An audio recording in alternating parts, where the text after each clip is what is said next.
Hi everybody, I'm Chief Meteorologist Stephen Bowers. I want to talk a little bit about the tropics. Yeah, I know, we're in Colorado, right? But we still know people in other parts of the country, and I know a lot of people down on the Gulf Coast. That's where most of my family is. And so I do want to provide some information that we can maybe use to help alert our family and friends who are down on the northern Gulf Coast anytime we have some active weather that we can talk about. So here's what we're talking about. Over the Gulf of Mexico, a highly disorganized blob of rain and thunderstorms and some clouds. This really doesn't look all that healthy, and to be realistic, it probably won't ever get to be all that healthy. But it's trying, and there is some indication that this could try to get its act together and become a tropical depression or a tropical storm. Now, that may not be realistic, but I will tell you that it's not unheard of in the month of April for tropical depressions and tropical storms to form. Here's where we have some issues, though. I want to start in the upper levels of the atmosphere. This is a forecast model showing the wind up around 35,000 to 45,000 feet above sea level, and where we see the reds and the oranges, out over the Gulf of Mexico and over the top of that disturbance.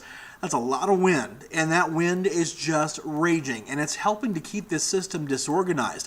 The other thing I'm noticing here is you can actually make out a little bit of a spiral in the wind up here over Louisiana and eastern Texas. That's an upper level low pressure circulation. Typically, this is not a pattern that favors the development of a tropical depression or a tropical storm. But let's look ahead in time here, because we do see some indication that maybe the wind slackens out here over the Gulf of Mexico.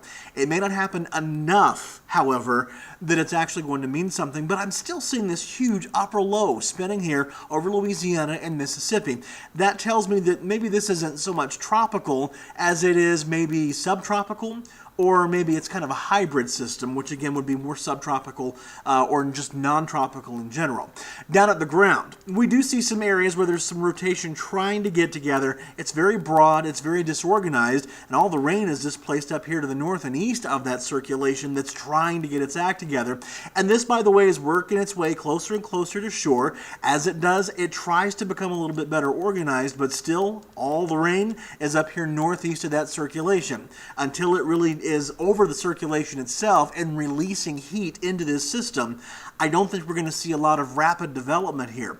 We can still get some wind and we can still get some heavy rain. We see by Wednesday evening the circulation approaching the southeast coast of Louisiana, but look at all this heavy rain that's working its way ashore up around Pensacola and over toward Destin and Mobile, Alabama as well. That may be the biggest issue here, and there is some indication that this strong onshore wind flow could also cause some problems with some coastal flooding, not to mention some high surf. Here's our low pressure circulation. It kind of works its way inland over Louisiana and then comes up the Mississippi coast here. There still is a lot of rain, though, associated with this, even in through Thursday, and some of this may hold on through at least the early morning hours of Friday before we start to see some improvements later in the day on Friday. I mentioned the wind. It gets particularly gusty out over the water, where we see the reds and the purples here on this map. You see the gusts, though, in the numbers that I've plotted here on the map for you, and they especially get high around Burris, Louisiana, up into the 20 to 30 mile per hour range throughout the day on Wednesday. But these areas of purple that we talked about, that's where perhaps we get some tropical storm force wind gusts up in the neighborhood of 35 to 40 miles per hour. So that's nearing tropical storm or low-end tropical storm force gusts. Here we are at midnight Wednesday night going into Thursday morning. You see the circulation right there near Burris, Louisiana, working its way inland, and you'll watch it curl up again along the Mississippi Gulf Coast. But all the wind is mostly out over the water, and it never really makes that progress inland. Again, it gets a little gusty at times with, say, 15 to 25 mile per hour gusts. That's about as bad as that wind gets, though. I mentioned the potential for coastal flooding, and this map is showing us the various weather alerts that are in effect, including the gale warning in that light purple that's offshore in the Chandelier Sound here. But also note that this green from about Biloxi down toward the Louisiana state line and then encompassing Lake Pontchartrain and Metro New Orleans, not to mention the rest of southeastern Louisiana, that's a coastal flood warning. You also have several areas of green that seem to kind of run up to the north here. You see them, I'm kind of highlighting them here for you. Those are all river flood warnings, so that heavy rain adds to that threat for river flooding as well. And then I want to point out also the white that we see up here on the northwest Florida coast and the southwest Alabama coast. These are areas where we have rip current statements that are indicating dangerous rip currents are a possibility. There's also the risk for that heavy surf and some minor coastal flooding in these areas, especially on Dauphin Island, which is already prone to coastal flooding. as we have seen historically here. We kind of have two bullseyes of the heavy rain, though. The biggest one is really the Florida Panhandle in between Pensacola and Destin. So around Pensacola, we're seeing some indication that maybe 4 to 5 inches of rain can fall. Down Destin way, it's more like, say, 2 to 3 inches. But you see in the middle here, those are areas where maybe we get on the order of about 5 to 7 inches of rain. And that's going to include areas around, say, Milton and Crestview, and perhaps even, say, Gulf Breeze and Mariana. Not Mariana, but Mary Esther.